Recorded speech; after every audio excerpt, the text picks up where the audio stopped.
was yesterday, but it's still cold. It's 16 degrees right now.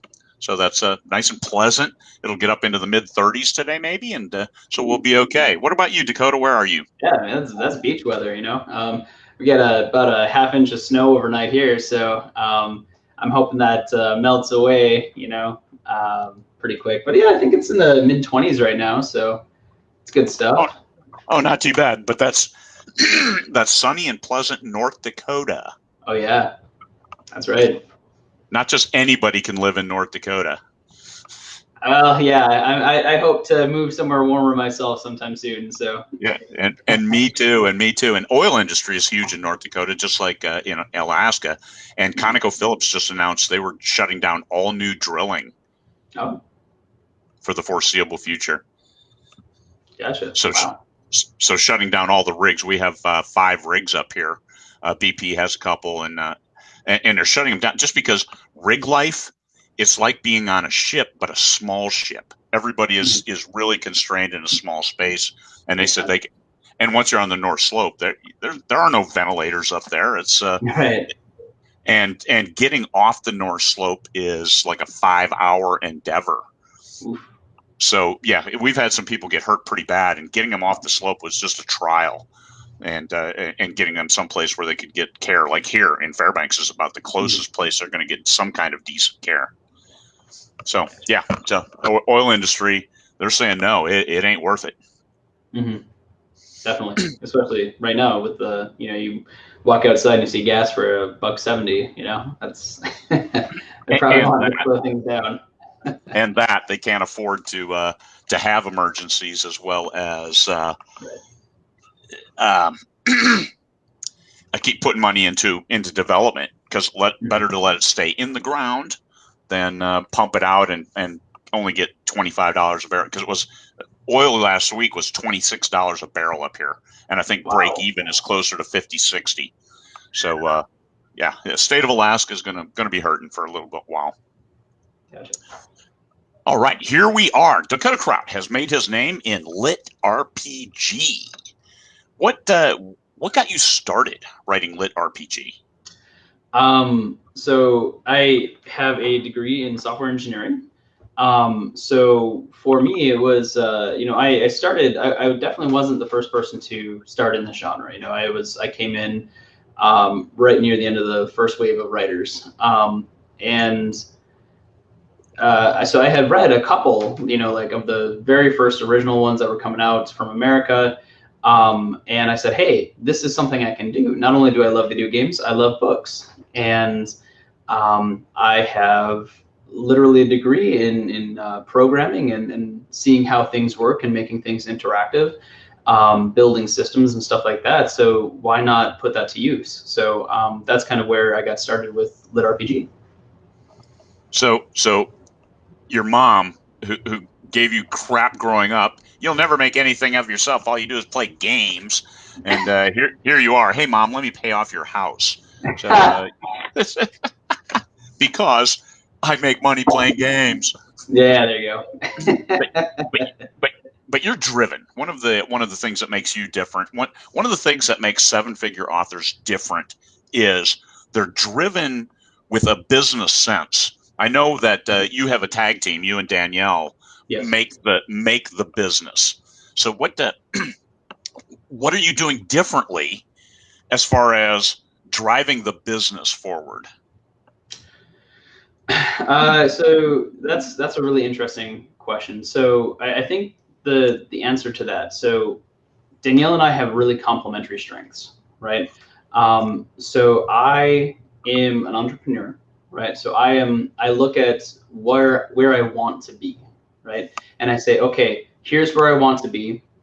Here's the steps I'm going to take to get there. But they're big, meaty steps. They're not like, they're not like minutia. They're not like, hey, I'm just gonna make stairs and get to where I want to go. Danielle's the person who says, okay, we're gonna make those out of wood, and we're gonna use this kind of nail, and we're gonna have this many people working. It's gonna cost this much. I just say, no, steps. Here we go. Yeah.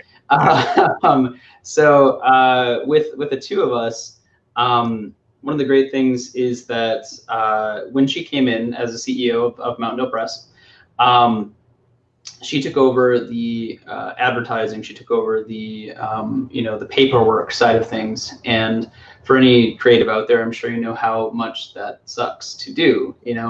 Well, Danielle has her doctorate in pharmacology, so she literally studied. She has a degree basically in research, and so she much prefers what she's doing now. I hope, and she's very, very good at it. So on the business aspect of things, she runs that very heavily. What I get to do then is focus in on my own books. I get to focus in on generating, like working with artists to make cover art. I get to work with narrators to get the narration. I work with the authors on outlines and blurbs and all this other fun stuff and series alignment and all these fun things. So I get to work with the creative part of things, which is what I love to do. And so with Danielle running the other half of things in the vast majority, I'm able to. We're both able to focus and stay in our lane, which is something that I've always wanted to do. So that's a perfect business relationship, and also makes for a happy home life. You're driving forward now.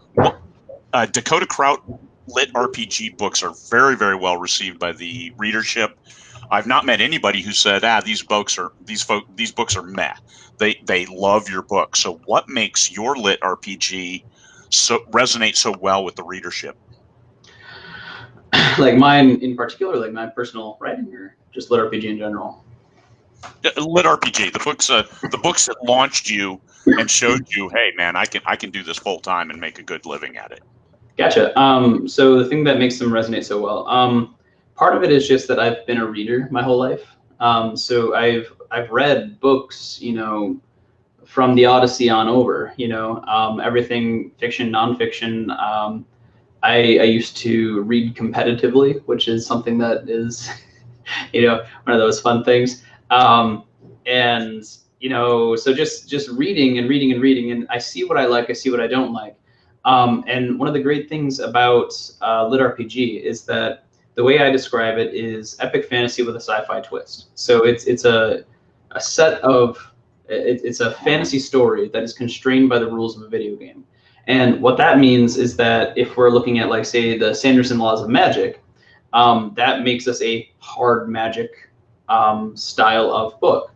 So not only do I know exactly what's going on with my characters and like how they're progressing and what they're doing to progress, and say, like, you can follow along from the start, and everything that is in the book is the only thing in the book. There's no, popping out and suddenly having the greatest magic ever. It's going in and finding things and working to make it. And that's something that resonates with people. People want to be able to see that hard work pays off. Who doesn't want to see that? So really, it's really hard to say, but people can follow along. They know what's happening. The math is all there so that they can see if I'm wrong, and they will tell me. So that's one of the great things, is people are so into it and they want it to be correct so badly that they will do the math for books at a time, and say book 5 is coming out. They're like, hey man, I'm on your beta team, and just so you know, in book 1, the last time you talked about this, it was at 0.03, and here you have it at 0.04, so you need to fix that. It just blows me away. So yeah. Well, that's it. That's your actually guys in RPGs, because the DM will do something and say, oh hey, that's a 4 to 9 on a D10. And somebody will say, well, actually, it's and so those are your actually people. They live for this, which you need them, you want them, and you want them to appreciate your attention to detail. They want to be appreciated for their attention to detail. And sometimes if you're right and they're wrong, then you might have some problems. But you just throw them a bone and keep them happy, and then honestly, they make sure your stuff is perfect. Yeah, and honestly, it's great, because one of the great things about being self-published, indie published, is I can go back and I can make a change immediately. I can publish that and it'll be live, so the next person coming through won't find that same mistake, and that's something great. So, so next person coming through. So your back matter. So book 1, you're at book 5, whatever your latest book is. Have you gone back and updated your back matter in book 1? Oh, absolutely. Yeah. Okay. We do that fairly regularly. So typically, whenever I put out a new book or something like that, we'll do that. And there's great tools for that too. I think it's Drafted Digital. They have a whole like tool thing that you can do that just automatically like keeps your backlist up to date for you. But I think on our end, that's just Danielle going through and being very meticulous and careful and watching, making sure that everything is accurate. So. And that's I find out that I haven't done that when I get comments like, "Oh, I can't wait for the next book to come out," and it's like I finished that series 2 years ago, and there's 9 books, and it's like, okay, hey, I guess I didn't put the end of book 1. The series continues with book 2. Link here, and what I've taken to doing is simply putting the series link in books, so I don't have to go back. Smart. Like an ongoing series. Hey, here's the series. Look for updates. And Amazon has really upped their game lately. My series, I had a book 1 came out on April 23rd, or March 23rd. Book 2 is on pre-order for April 20th, and they've already created the series page. Nice. And previously, you had to wait until it came out and then ask them real quick, "Can you make it a series page?" So on book 2, I was able to put, "Hey, here's the series page. Please check out the next book." Even though we've been driving towards pre-orders. Hey, pre-order, get this book now, and that's also what I use as a testament to make sure that the current book resonated. So the first book had X number of pre-orders, and the second book is almost over that now. So I'm thinking we have a winner. Yep. Absolutely, man. Congrats. Yeah, I had a book go live on pre-order yesterday. I think by noon I had it linked to my series page, and that was awesome. So, yeah. So without you doing anything. Yeah, without me doing anything. Well, no. I think Danielle told me that she did call in just to double check, and they said, but they did say they were already on it, so there was, that was positive. Yeah, I think that because it's one of those things that if you make sure your series name is identical, that your numbering is correct, then there's absolutely no reason that shouldn't just automatically update. And so maybe they've hit their software, because whenever Amazon has a glitch, it's like, okay, hey, they're running a software update or adding in sub programs. And I think that one may finally be on autopilot, because I copy paste. I make a metadata sheet for each book and copy paste. There's absolutely no reason that they are identical. And I tell them that. I'm like, hey, this is identical. I copy paste every time. So I like it. Yeah. And one of those things, I think I mentioned this to you a little earlier before the show started, was one of the things I love about you is A, your attention to detail, but B, like your punctuality with stuff. So I can't imagine that you are procrastinating trying to get your books all linked together, So. No, I have to say that I do. I always look through the windshield, and I look at, hey, I published that book a year ago as a rear view look, but you must do that. You must go back and make sure that your back matter is correct, that your front matter links. I used it when I first started publishing. I had a Twitter account. Well, Twitter is a cesspool, so I bailed out of Twitter. But some of my first books still have have a Twitter handle in there, and I don't want anybody following me on Twitter. I haven't gone into that for like 2.5 years. Oh my God. So yeah, I'm sure I've got followers, and I'll look and hey, I got 100,000 followers, and I never post because I've been there in 2.5 years. So we're gonna we need to update that. The current books just say, hey, follow me on BookBub, follow me on Amazon, check out my website, and join my newsletter. What's your newsletter look like? We try to keep it pretty minimal. So typically we send out newsletters with a new book coming out. Pretty rarely we'll throw other things in there. So right now we have a big competition. We have a couple of competitions going for newsletter stuff. So hang on. So yeah, our newsletter, I'm just going to keep it simple here. We typically only put it out for new books that are coming out. We generally do not put it out for other things like updates or just like, hey, how's it going? We might include that with, hey, here's a book. But generally, we look at our newsletter and we say, this is kind of the promise that we were making when we asked people to sign up, was that we're going to send you stuff when there is something for you to read, and so we try to hold to that if there's more to it, so like say we send out the book, there might be an author update in there as well. Like, hey guys, just so you know, things are going well. No COVID-19 over here. If I'm coughing, it's just seasonal allergies, and I haven't been able to buy any Claritin, right? So stuff like that. But otherwise, it's pretty simple, and we try to do it really irregularly, like just really spaced out. So just trying not to blow people away with the newsletters. Yeah. Okay. How did you build your newsletter? Your list? Very organically. So we have, until this point right now, we've only been doing, links in the back of our books. We've been doing, hey, if you want to see stuff ahead of time, you can click here. If you're on our Facebook group, you can, there's like buttons and stuff that you can click. And we have tried a few newsletter swaps. A few newsletter swaps in the past, but typically it's not so great. So I'm saying with big ones, like with people I know, like personally, like usually that's a lot better. But say we did these ones for like a fantasy bridge sort of thing, where it's like, hey, it's all these different types of groups of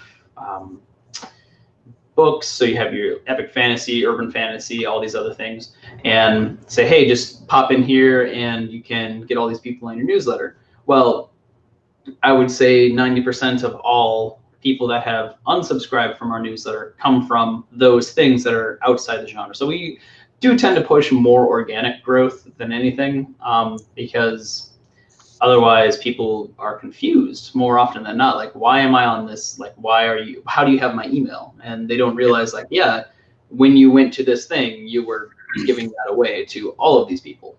So, yeah.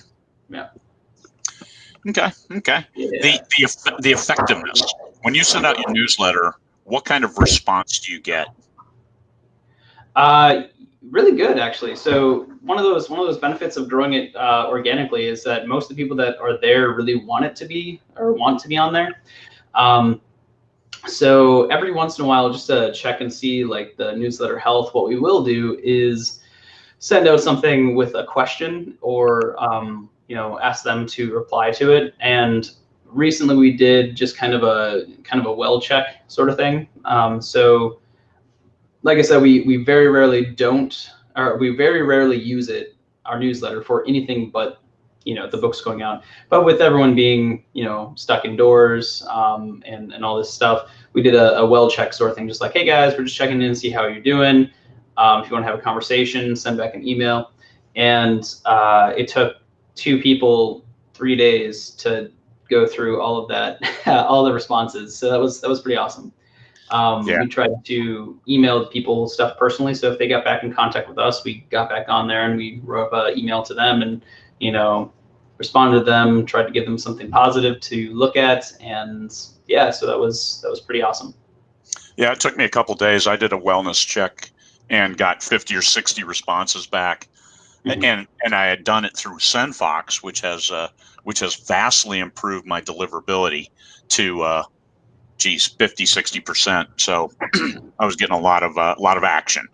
Sure. And I appreciate that, because my newsletter subscribers are probably looking, hey, where did he go? And now he's back. I was like, yeah, I've been sending an email like once a week. So how many releases do you have a month now? So right now, I think we're still sitting at about 2 or 3 a month. It does vary a little bit, but we're trying to get to once every 2 weeks right now. We're still pretty small. We're not quite LMVPN, but someday maybe we'll get to that size. But right now we're trying to do 2 a month, and we're hitting that pretty well. And a good chunk of that is, mine, which is nice too. Yeah. But yeah, I mean, it's really good stuff. So I think we're going to ramp up eventually, especially with right now so many people being indoors. I've never seen the authors be more productive.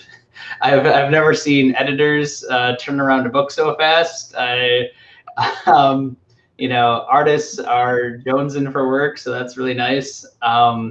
And so yeah, these 3-month response times have gone down to like a month, down to a week in some cases, and it's great. So that's cool. That is the positive thing.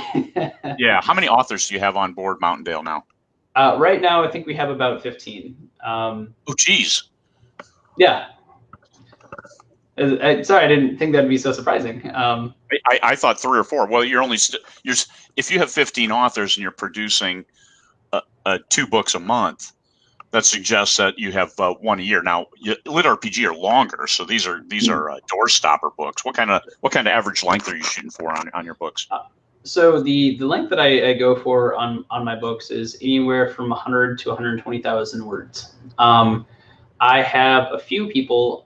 So one of our authors, Chris Johns, he hands over 100,000 words every 6 weeks, like easily. I mean, maybe even more than that. So usually he's put, like, his last book that we just put out was I think 270,000 words. Okay. And he got that to us in about 2 months, and it was craziness to me. I think he has a book in editing and a book just about to start editing at any given time, just because they're so large. So it's pretty crazy. Cool. But yeah, I mean, with the vast majority of people, what we're looking at right now is about a release a quarter. And like for my size of books, like I said, like my personal size books, like say Dungeon Born, right? So this guy is 115,000 words, and I am usually able to get those out and into editing once every 2 months. So okay, good to go. Yeah, that's of course with everything else going on in Mountaindale that I had to keep an eye on. So. Oh, you bet. And that's I don't knock anybody. I mean, when I first started, I was 100,000 word a month guy, no sweat, and then all of a sudden, Craig's doing conferences and doesn't have time to write 100,000 words a month. And then, oh, by the way, 20 books to 50K, started running that. And that takes, between that and 20 books conferences, more than a full-time job in a year. The worst paying full-time job I've ever had. And but my books, I am back up now thanks to this and being home and not traveling, no conferences. I'm almost at 100,000 words a month for the last couple months. Nice. Congrats, Craig. Thanks, man. Well, it's a heart surgery. January, I still got 50,000 words, even with having heart surgery. Jeez, man, that's inspirational, is what that is. You know, like, all right. So what's my excuse? I had heart surgery. What do you got, Dakota? But we got the conference on track, and I was working on the Indie Capstone stuff this morning, and then hopefully we'll be able to roll that out. The weekends with Craig, as horrible as that sounds to me, there are people who think that they might benefit from that, and we'll see if we can make sure that they do.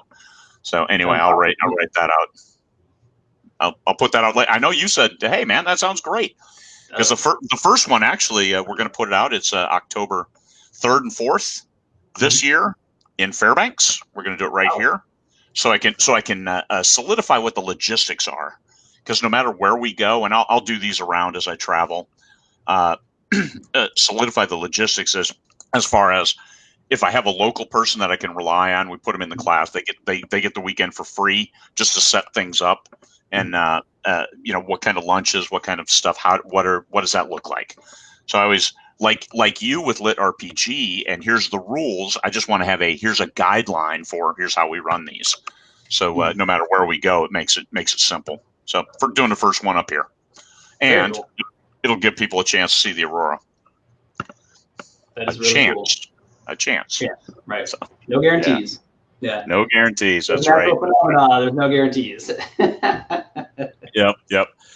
Yeah. Right. What kind of questions haven't I asked you in regards to? I know LitRPG, but let's talk business. You solicited for and hired a few authors. Put in co-authors. What do you look for? So what do I look for? You said with co-authors, or what do I look for just with authors in general? In a potential co-author. How does somebody sway you to become a Mountaindale author? Okay, so to become a Mountaindale author, so generally, so first off, the thing is with us, we have no investors. We have no everything is self-funded by Danielle and I, right? So Mountain Dale Press is grown, and we've only been in operation since 2018. And so now we're closing in on 2 years now. That's wild, but it's also, we're a small company still.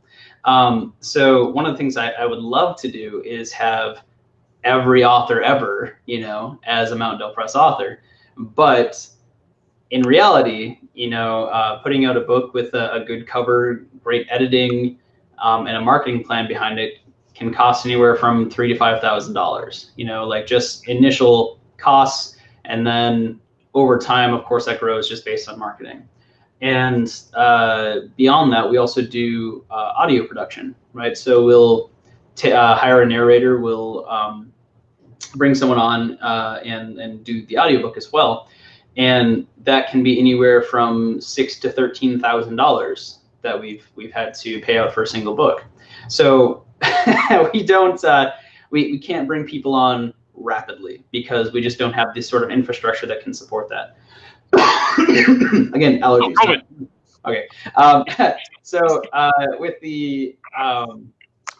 bringing someone on, typically what I'm looking for is someone who is going to make the effort to reach out. Obviously, like that's something that has to happen. Is I don't know you have a book yet unless you tell me. Then what I do first thing is I always try and have a conversation with people. Right now, the conversation that I'm having is, hey guys, we're not accepting any submissions, but here is some tools that you can use. Here's some info that you can do to self-publish. Or when we do open up submissions, if you still haven't put this out, we can talk again in the future. But I never ask people to hold off and wait for me. So yeah, with that, it's harder right now just because we don't know how things are going to go with like the economy and all this other stuff. So we're just kind of taking it slow, focusing in on where we are right now. But in the future, yeah, just reach out and talk to me. We'll have space eventually. So yeah. Well, what I'm looking for is how do you assess a writer's core strength to help? Because you talked about you and Danielle having complementary strengths to make Mountain Dale Press. How do you assess a writer's core strength that then supplements Mountain Dale Press? Gotcha. Well, one of the things that people sometimes forget is that this is a business, right? So even if you're self-published, you are a business yourself, right? So when someone wants to work with Mountain Dale, I get them on and we do a conversation just like you and I are having right now, unless they're somehow close enough that I can go and see them in person. Hasn't happened yet. But it's an interview, right? That's what it is. Like you're going on and you're saying, here's what I have, and I'll usually have read their book or their synopsis or their outline, whatever they sent to me at that point. And if they sent me the whole book, I'll have tried to read good portions of it, and just kind of see the writing style, see if they kind of know what they're trying to do with their story, see if their system makes sense, because we're focusing in on LitRPG and Gamelet. So if people don't have a system that is coherent, they obviously haven't really put in the effort for the genre. And so all of that leads up to a kind of a face-to-face, and from there we do personality matching. So we're always watching for certain personality traits. We're looking to make sure that it's someone who can go out and be someone who can come on to these shows like this, right? Because Mountain Dale Press is a brand who is trying to help authors make brands. And if one of the things is if someone comes on and they're like, yeah, man, I never want to see the public. I never want to be in the public eye ever. I just want to put my books out. Then I'd be like, oh, okay, are you writing under a pen name? Like why are you doing this? And they're just like, I don't like people. Well, probably not going to be a good fit, because we need people who are trying to build their future success here. And that's kind of what we're looking for. So yeah, it's a cross between I really like this book and personality matching. So just like just like any other job anywhere. You know, you have to have the skills and you have to have the personality that we can work with. So, yep. I had the pleasure of meeting Vasily Mahnyenko in person, and having breakfast with him. And I was talking. I said, I don't know anything about LitRPG. The only thing I know about LitRPG is from Ready Player One, and I thought his head was going to come unglued. So and then we had to go through the Russian to English, and finally he was able to bring it up on his phone what genre he thought Ready Player One was. So what do you think of Ready Player? That's right. That's right. Yeah. The Cyberpunk, cyberpunk, as opposed to game lit or lit RPG. It has those elements, but it's different. Right. And the game system, I mean, hey, look at these things you get as you go.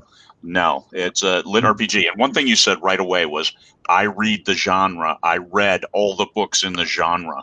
Mm-hmm. And when I was talking to Elena Johnson yesterday about her success with contemporary romance and Western romance, cowboy romance, she said, she didn't say I researched the genre. She said I bought every single book in the genre and read them all. It wasn't, and she took notes. She wasn't just reading for, hey, let me read and see if I like it. She was reading and taking notes and studying. Yep. And like you said, I got a degree in programming. So all of this stuff, the logic flow, all makes sense to me. And plus I'm an avid gamer that my mom didn't necessarily embrace, but she should have. Well, it's, I understand that sort of mentality though, because, you know, like, I do look back and see a lot of wasted time, you know, but being able to use that wasted time and turn it into something profitable is, I feel pretty rare still. So I understand that mentality at least. I am glad that I can be like, oh yeah, those video games, yeah, they're useless. And now you work your ass off. Right. I don't have time to play video games. I work too hard. To all the people saying good morning over there, hi, good morning. Just wanted to, I saw the chat. Hey, and we do have, I did put a question up on the screen, then I forgot I put it up there. Sure. Okay. So it says, I love Mount merchandising. I love to hear more about that. The 2020 glasses idea was so smart. What else do you have planned? So do you know what the 2020 glasses idea was, Craig? I saw a picture once, and I lost it. What describe it? Okay, cool. So when this year was just getting started, I love puns, right? That's kind of my thing. And so I started okay. Yeah, so I started a 2020 initiative, right? So my 2020 initiative is to get glasses to my readers, right? So once a month, I'm getting people one of my fans a set of glasses with their prescription. And so on these glasses are, let's see, there you go, my name. Yep. Okay. So I send them a pair of glasses with my name, but they're prescription. And then the other thing is, if anyone shows up with glasses with my name on them, I'm going to take them out for coffee, right? Okay. And so it's interesting because it's something that I was really super passionate about, and I was like, I'm going to do this. It sounds awesome. So Danielle, who actually does like CFO-y stuff, you know, like, hey, let's maybe look at the financial portion of this. I was like, well, yeah, but the max, like, if I send these out and they're, you know, they're oilophobic, they're hydrophobic, they are translation lenses, they have blue light blockers, so they're really good for screen time and stuff like that. Going through the site that we get them, it's only like $80, $85, right? So with all of that, and my name on them, all this other stuff. They're a really good set of glasses. And what is $85 in advertising? You know, that's a couple hundred impressions maybe, you know? So why not do something that is awesome? You know, like just send it out. Hey, you're reading? Well, I want to make sure that your eyes are taken care of, right? I think that's super cool. And other people really jived with it, and it resonated. So it's been going really well. And yeah, so that's just over on my Facebook page or Patreon. And this month on our news, that's actually one way on our newsletter now. So we're asking people to join our newsletter, and we're going to pick someone from the newsletter to send glasses to. So That's cool. That's cool. The you getting them through Zenny or something? Yep. Okay. Yep. Yeah, that's Zenny. Oh my God, what a way to go! So good. Yeah, my wife went down to Walmart, got the prescription, and bought a pair of glasses at Walmart and had everything on them. And she comes back and said it was only like $600, and then she jumps on Zenny and buys 5 more pair for like $100. It was or 150. It was obscene. And and they have thousands of frames. I mean, you can't miss. I didn't see any Dakota Krout frames on there, but that wouldn't be the style that my wife would look for. Yeah. I'm working on trying to convince a partner with me to send out my brand of glasses. Not really, but it's no, I still have to custom order them, but that's okay. Okay. Good deal. That's it's a strange but true merchandising story by Dakota Krout. Yeah.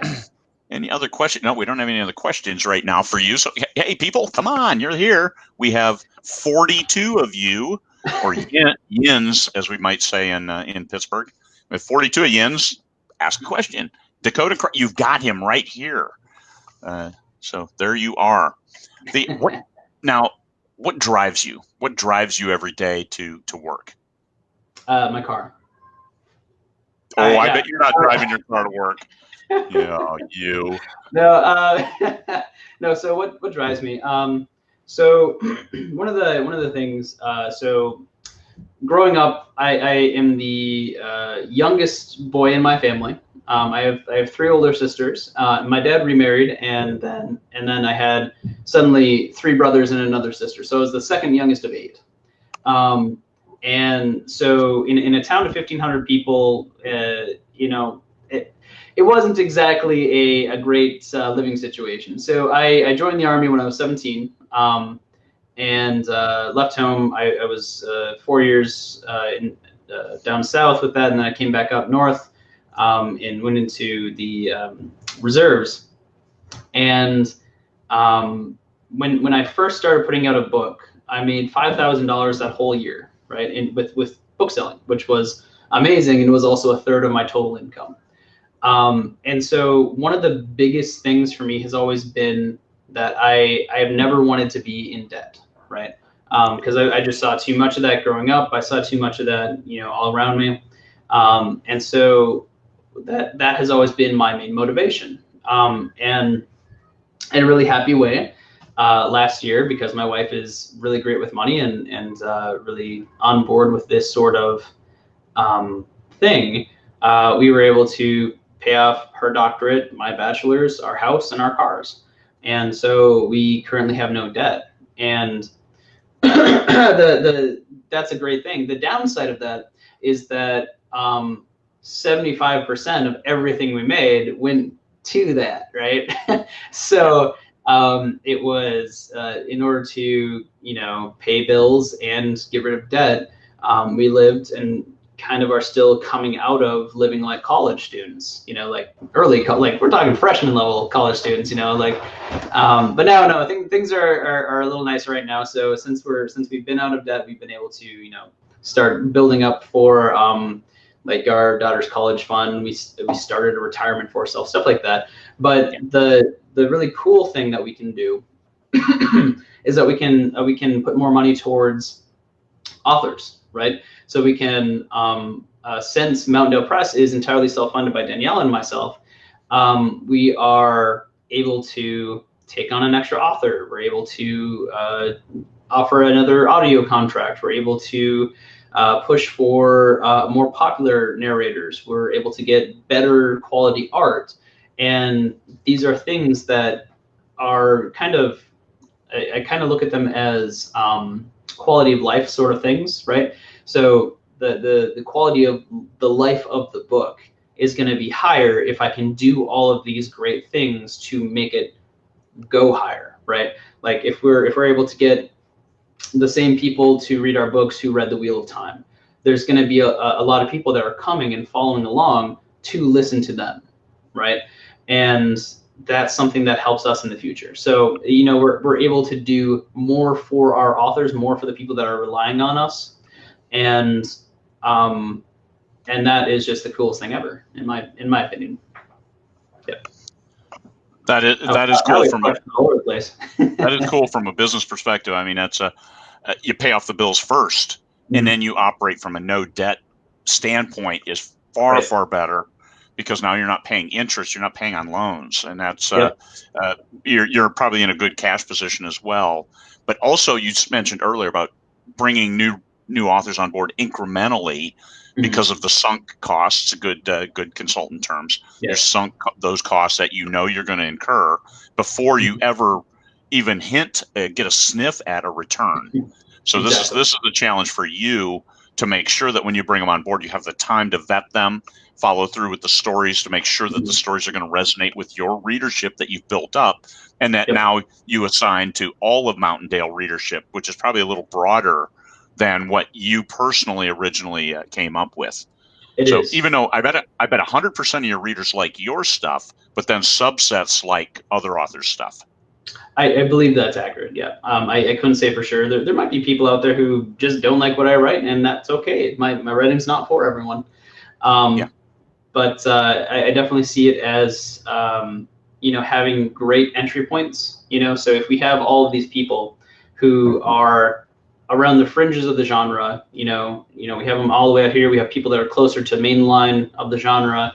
So anyone coming in and touching at the fringes is pretty likely going to go more toward the center as well. So there's really good chances that the more authors we have, the more books we have, the higher chances that someone comes in and just sweeps through them like a wildfire. You know, like they come in and they read everything, and that happens with incredible frequency. You know, someone comes in, they're like, hey, I've never read LitRPG before. I've never read any of these books. I picked one up and now I've read everything your company has. Who else do you recommend? Right. And I'm like, well, how much time do you have? That's LitRPG are voracious readers, and that also is a benefit to the genre. If you come in and you get it right, that their voracious readers are there. I know a number of LitRPG authors, and they just a $10,000 launch day is not unheard of for like a new author who gets, hey, Dakota Krout recommends this book. I got a pre-advanced copy and was able to good story. You get a few of those quotes, and it's a good book. Home runs are can come fast and furious. So somebody had a question. What is your plotting process? So I used to. So my very first book and my second book, I wrote by writing into the dark, which is the way I prefer saying pantsing. Like, just sit down and write what's in my head. And that was great, and it made for very intricate stories with lots of tangents and lots of things going on that I was able to use later on in the books. The downside to that is that it's not sustainable, for me at least. Someone else might be able to just sit down and pound out a million words a year just straight out of their head, not looking at anything else, but I can't do that. And so my process, it depends. So if I start a new series, which is something I did do, I have another book that is going to be coming out relatively soon, new series. It's going to be fun. The first thing I did is I spent 6 hours building the world system, right? So before I ever wrote down what the characters would be doing in the book, I built the system. I said, like, here's how stats are going to work. Here's how skills are going to work. Here's how this, and then if you want new ones, you have to do these things. If you want to use those things, you have to do these things, right? So spreadsheets for days, man. So I built a big spreadsheet that is like a world anchor sort of style. Like, if you are going through this, you can now build any character using this, at least in terms of their character build. Sorry about that. So then when I am writing the book itself, I sit down and I do write an outline.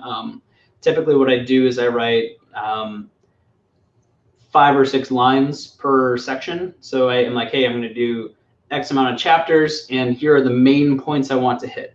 The rest of the time is up to the dice roll.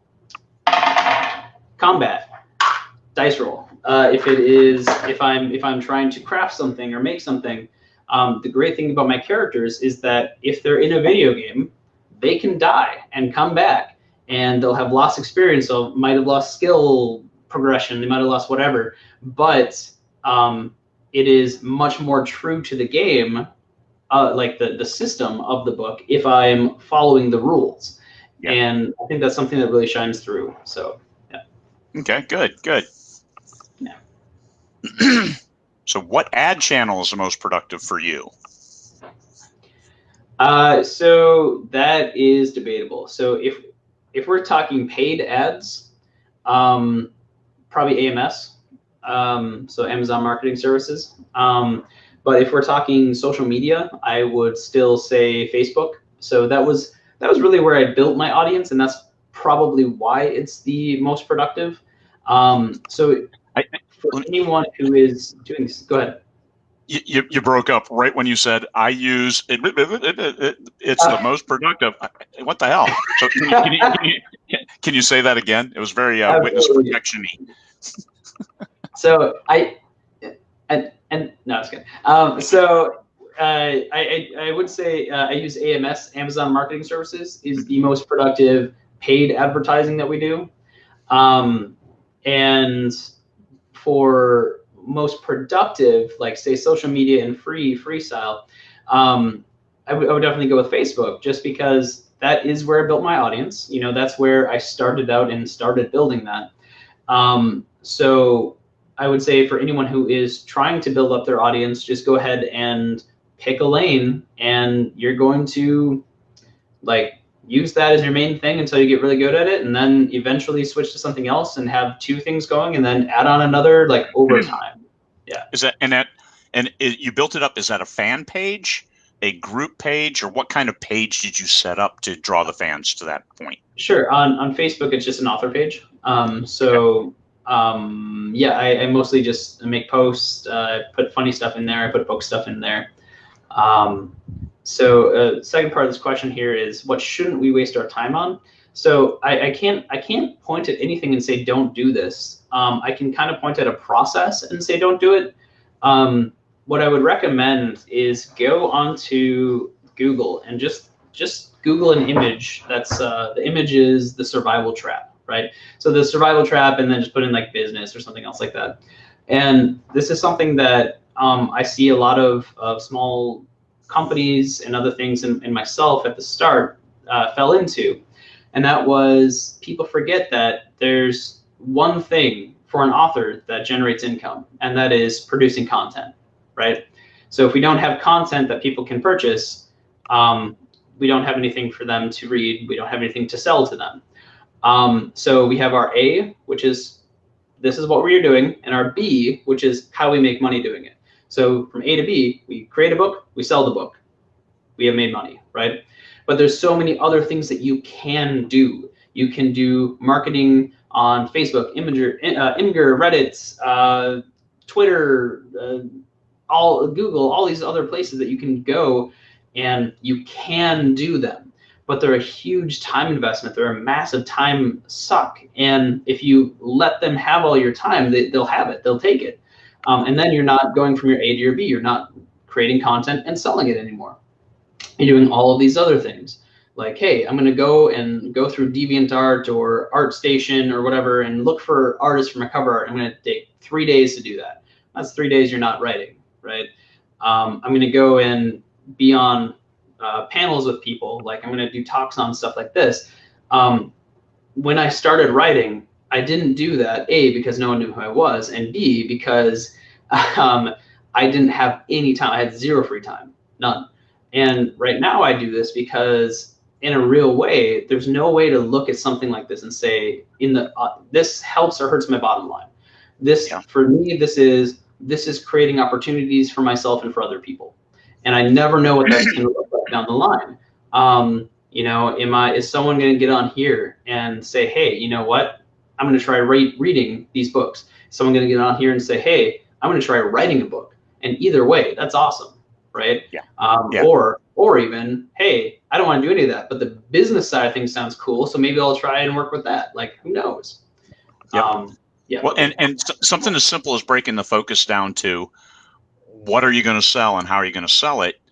So that you have to produce content. And I remember you saying in Edinburgh that I write the books. If I don't write the books, I don't make money. I can sell and market, but that's all going to taper off to zero if I don't keep producing new content. And it's very important that people understand that you don't get quagmired in marketing. And some people, too many people, get paralyzed.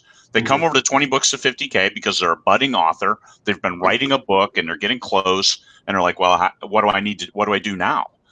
And it's like, I'll tell them, you finish the book. You don't do anything else until you finish the book, because if you don't, you're going to get overwhelmed with, oh, do I have a newsletter yet? What about a reader magnet? What about, I don't have fans. If you haven't written a book, of course you don't have fans. Exactly. I mean, you build your fans from writing your goddamn books. Because there's one of the question, how do people break out of their shell? You write the book, you put it out there, even if it doesn't sell. And this was my first book. I wrote it, I published it. I had no guidance. 20 books, 50K did not exist. I did my own cover, and I did my own editing because I couldn't find an editor because I had no idea where to go and look or even who to ask. And that book, because I put it out there, and it sold like 53 total copies.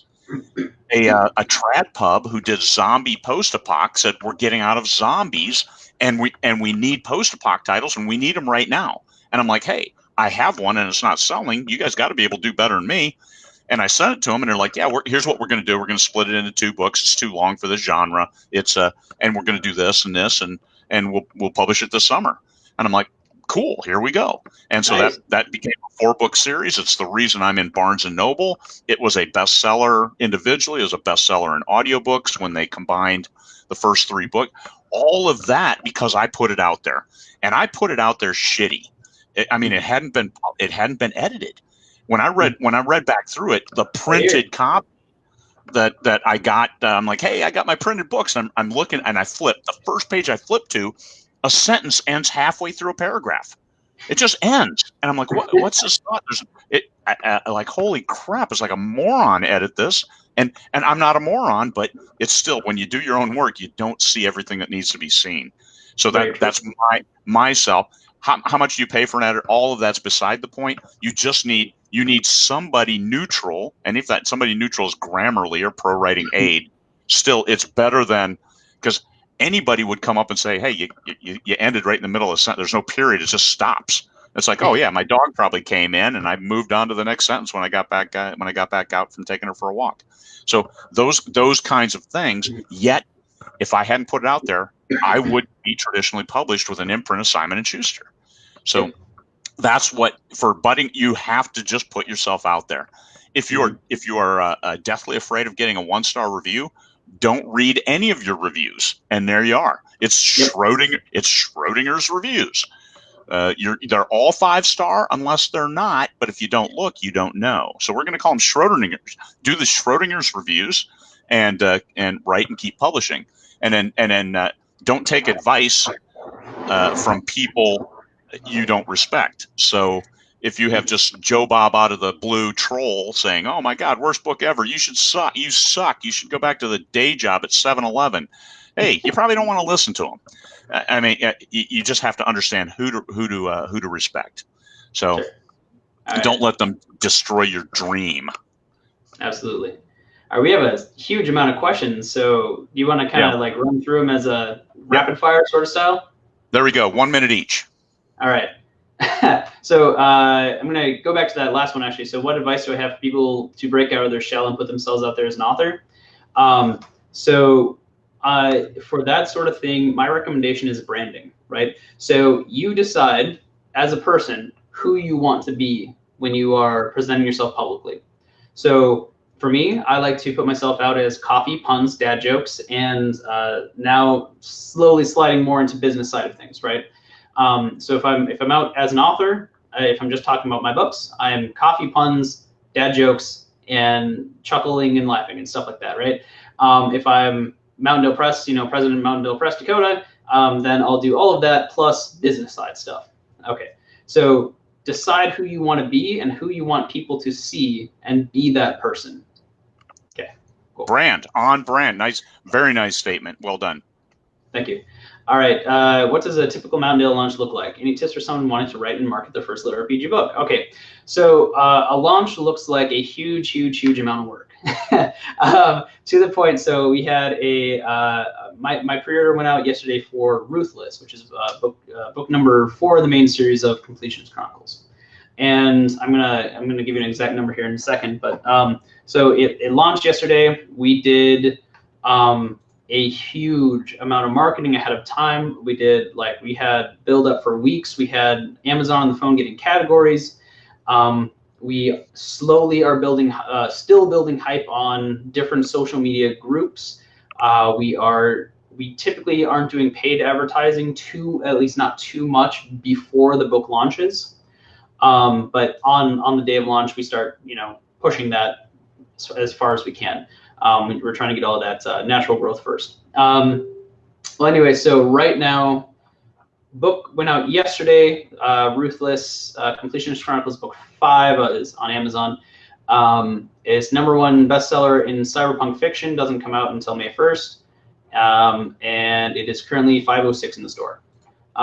So what we're doing does work. We're pushing these. We're running competitions and sweepstakes for people to like the book, to go check out the page, to join our newsletter, and to share. Because that's one of the biggest things. Share this book. Go out there, tell people who don't know about it. Do you use King Suma or Rafflecopter for those? We're using it's called UpViral. Okay, and so UpViral. UpViral, yeah.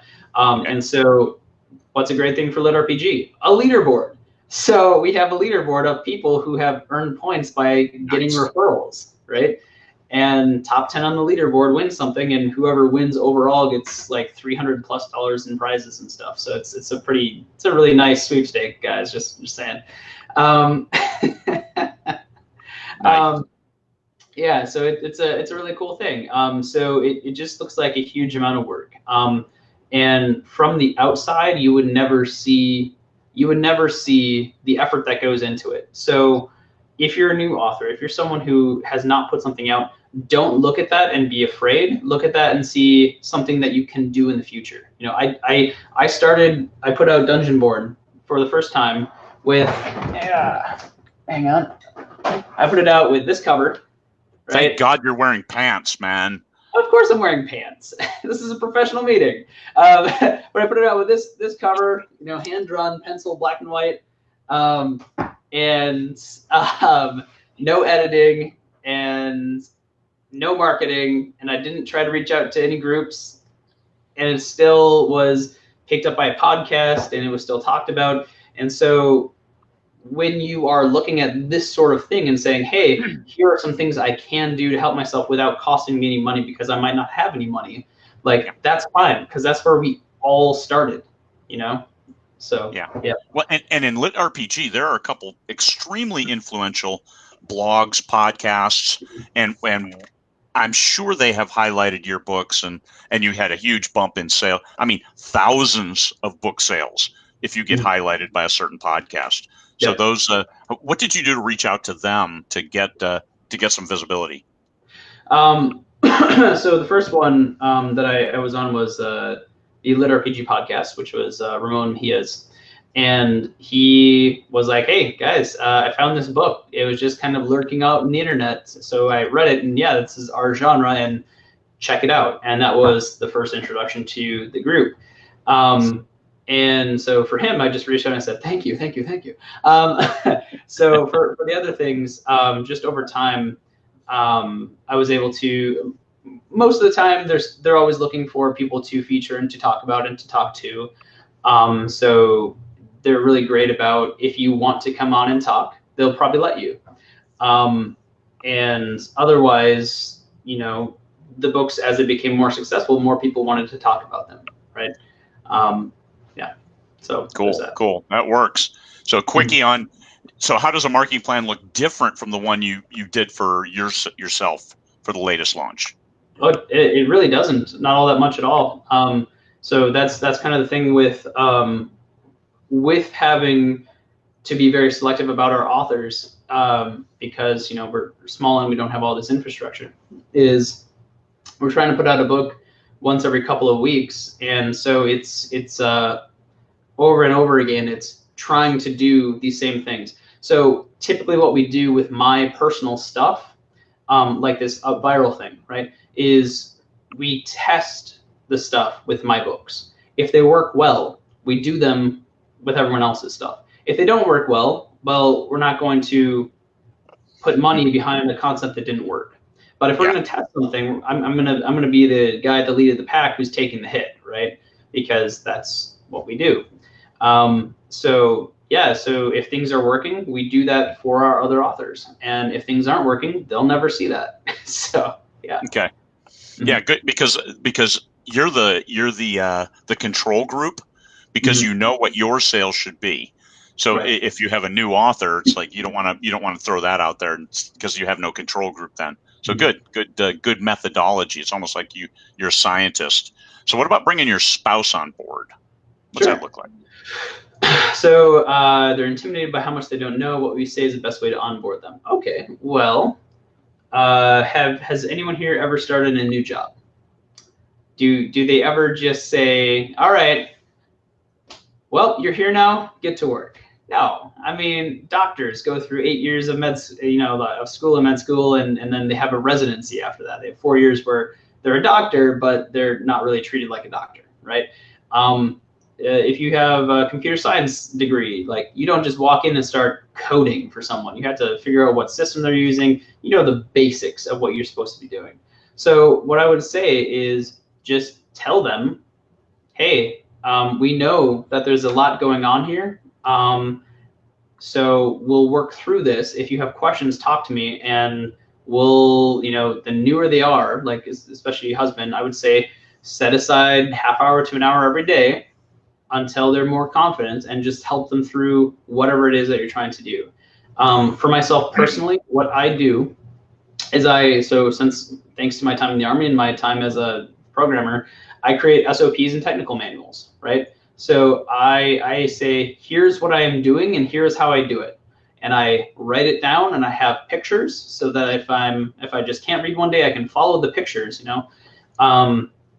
I have flow charts. I have all these things so that if I had to onboard someone, say we have a new intern, which is cool.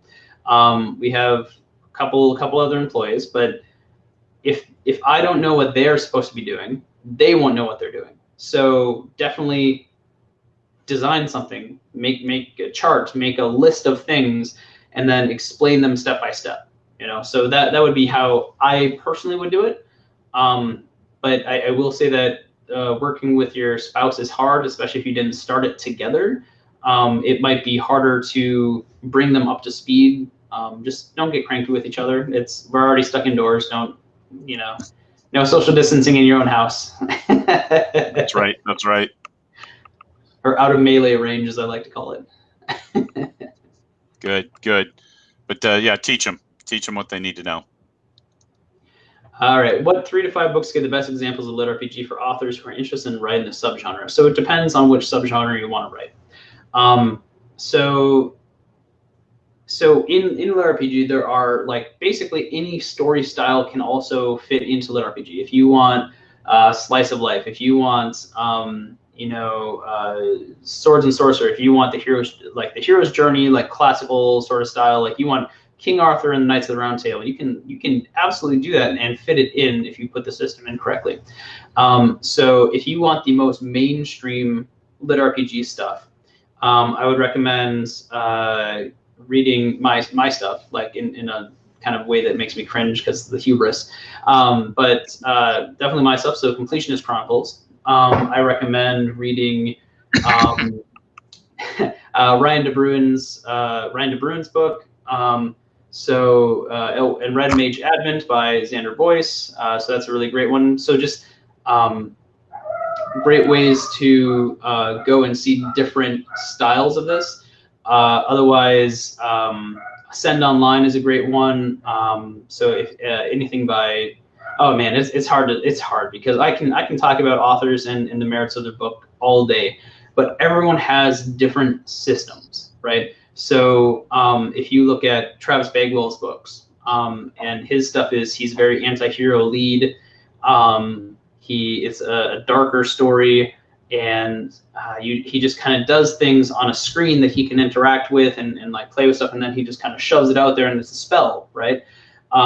Whereas my stuff is, hey, you can use the spell just like in an epic fantasy book, but here's the growth, here's how you get it, here's how you upgrade it, here's the component cost, and if you don't have all these things, you can't cast the spell, right?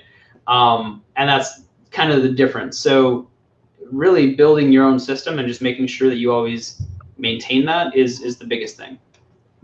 The system for LitRPG, that is key, the tracking the stats of the characters as they go through the system or go through the game and play. That's those are also all tropes that you really need to get right in that genre. So absolutely. we've had people want things quantified. They want to see how they are growing, how they're progressing. And if you don't put that in there, you're not writing LitRPG. You're writing something else. You might be writing game-lit, right? You might just have game-like characteristics in the real world. That's fine, but it's a different genre than LitRPG, right? And that's why we say game-lit and LitRPG is something we focus on in Mountaindale, because they are very different.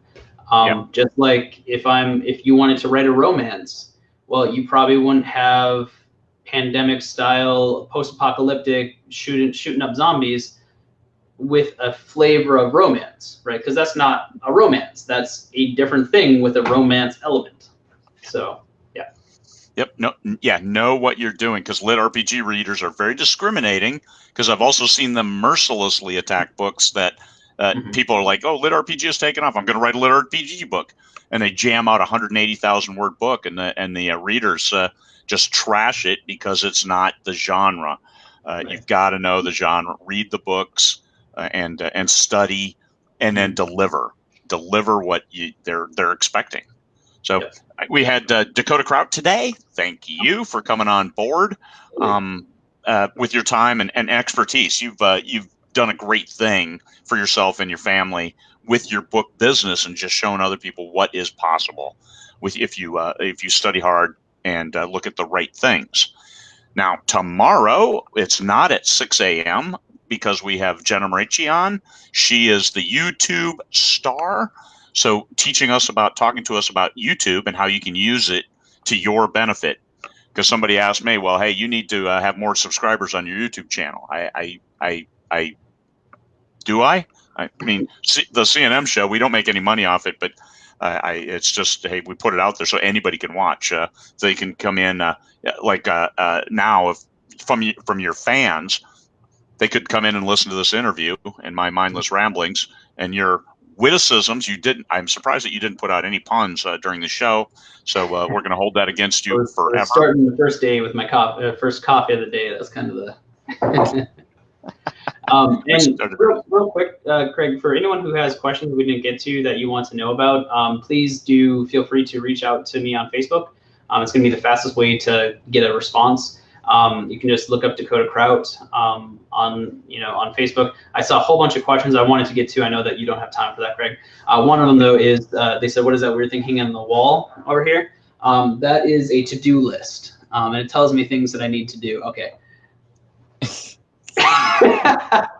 So this is a sloth that my 2-year-old and my wife gave me for my birthday. So that's why it's on the place of honor here. Good. And of course it belongs on the wall behind you. Superb. And good questions. I do want to end with one final question that somebody asked. Is Mountaindale going to stick with LitRPG and GameLit? For the foreseeable future, yes. We have plans to expand, but something that I've always been a proponent on is aiming narrow. So like we aim narrow, we try to become the best at one thing and grow from there. So it's very likely that if we expand into other genres, we're going to have an imprint, because I don't want to be the big fish in the small pond. I want to be the pond that the fish are pulled from.